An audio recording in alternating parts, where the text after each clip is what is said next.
श्री गीता जी का क्षेत्र क्षेत्रज्ञ विभाग योग नाम का 13वां अध्याय प्रारंभ होता है। श्री भगवान बोले, हे अर्जुन, ये शरीर क्षेत्र इस नाम से कहा जाता है और इसको जो जानता है उसको क्षेत्रज्ञ इस नाम से उनके तत्व को जानने वाले ज्ञानीजन कहते हैं। हे अर्जुन, तू सब क्षेत्रों में क्षेत्रज्ञ अर्थात जीवात्मा में भी मुझे ही जान, और क्षेत्र क्षेत्रज्ञ को अर्थात विकार सहित प्रकृति का और पुरुष का जो तत्व से जानना है वह ज्ञान है, ऐसा मेरा मत है। वह क्षेत्र जो और जैसा है और जिन विकारों वाला है और जिस कारण से जो हुआ है, तथा वह क्षेत्रज्ञ भी जो और जिस प्रभाव वाला है, वह सब मुझे संक्षेप में सुन। यह क्षेत्र और क्षेत्रज्ञ का तत्व ऋषियों द्वारा बहुत प्रकार से कहा गया है और विविध वेद मंत्रों द्वारा भी विभाग पूर्वक कहा गया है, तथा भली भांति निश्चय किए हुए युक्ति युक्त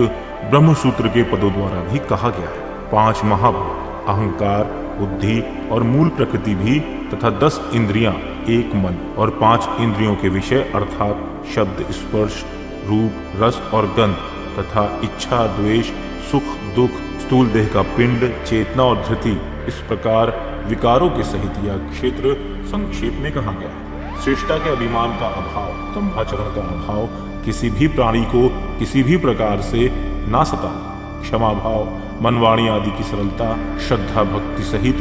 गुरु की सेवा, बाहर भीतर की शुद्धि, अंतःकरण की स्थिरता और मन इंद्रियों सहित शरीर का निग्रह, इस लोक और परलोक के संपूर्ण भोगों में आसक्ति का अभाव और अहंकार का भी अभाव, जन्म मृत्यु, जरा और रोग आदि में दुख और दोषों का बार बार विचार करना, पुत्र स्त्री घर और धन आदि में आसक्ति का अभाव, ममता का ना होना, तथा प्रिय और अप्रिय की प्राप्ति में सदा ही चित्त का सम रहना, मुझ परमेश्वर में अनन्य योगों के द्वारा अव्यभिचारिणी भक्ति तथा एकांत और शुद्ध देश में रहने का स्वभाव और विषयासक्त मनुष्यों के समुदाय में प्रेम का ना होना, अध्यात्म ज्ञान में नित्य स्थिति और तत्व ज्ञान के अर्थ रूप परमात्मा को ही देखना, यह सब ज्ञान है, और जो इससे विपरीत है वह अज्ञान है, ऐसा कहा है। जो जानने योग्य है तथा जिसको जानकर मनुष्य परमानंद को प्राप्त होता है, उसको भली भांति कहूंगा। वहां अनादि वाला पर ब्रह्म ना सत ही कहा जाता है और ना ही असत।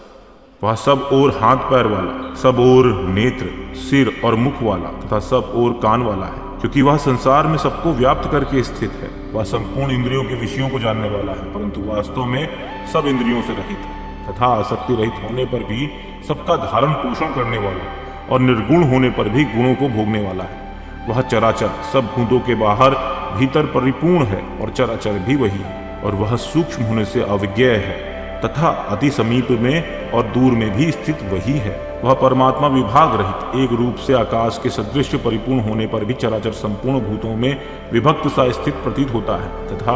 वह जानने योग्य परमात्मा विष्णु रूप से भूतों को धारण पोषण करने वाला और रुद्र रूप से संहार करने वाला तथा ब्रह्म रूप से सबको उत्पन्न करने वाला है। वह परब्रह्म ज्योतियों का भी ज्योति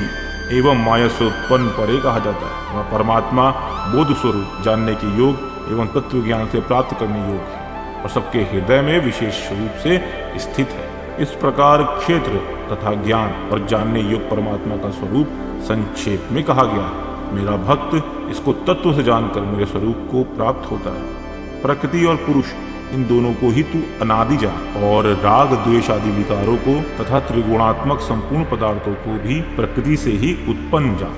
कार्य और कारण को उत्पन्न करने में हेतु प्रकृति कही जाती है, और जीवात्मा सुख दुखों के भोक्तापन में अर्थात भोगने में हेतु कहा जाता है। प्रकृति में स्थित ही पुरुष प्रकृति से उत्पन्न त्रिगुणात्मक पदार्थों को भोगता है, और इन गुणों का संग ही इस जीवात्मा के अच्छी बुरी योनियों में जन्म लेने का कारण है। इस देह में स्थित यह आत्मा वास्तव में परमात्मा ही है।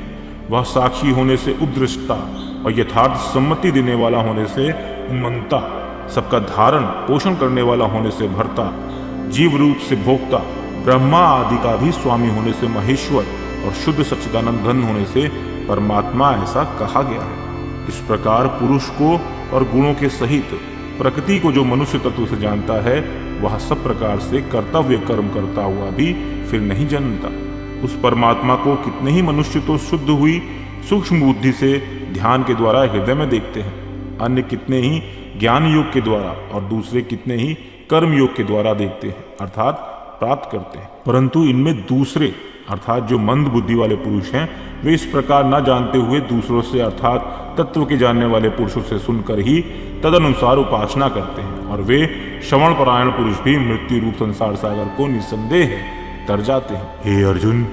यावन मात्र जितने भी स्थावर जगम प्राणी उत्पन्न होते हैं, उन सबको तू क्षेत्र और क्षेत्रज्ञ के संयोग से ही उत्पन्न जान। जो पुरुष नष्ट होते हुए सब चराचर भूतों में परमेश्वर को नाश रहित और समभाव से स्थित देखता है, वही यथार्थ देखता है। क्योंकि जो पुरुष सब में समभाव से स्थित परमेश्वर को समान देखता हुआ अपने द्वारा अपने को नष्ट नहीं करता,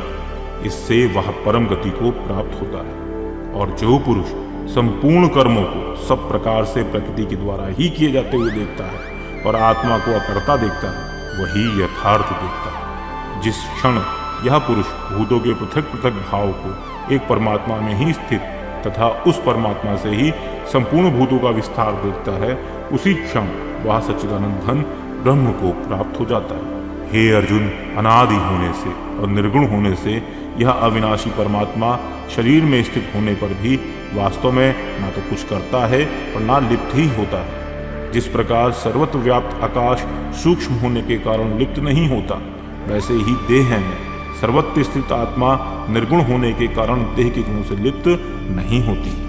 हे अर्जुन, जिस प्रकार एक ही सूर्य इस संपूर्ण ब्रह्मांड को प्रकाशित करता है, उसी प्रकार एक ही आत्मा संपूर्ण क्षेत्र को प्रकाशित करता है। इस प्रकार क्षेत्र और क्षेत्रज्ञ के भेद को तथा कार्य सहित प्रकृति से मुक्त होने का जो पुरुष ज्ञान नेत्रों द्वारा तत्व से जानते हैं, वे महात्मा जन परम ब्रह्म परमात्मा को प्राप्त होते हैं। इस प्रकार गीता जी का क्षेत्र क्षेत्रज्ञ विभाग योग नाम का 13वां अध्याय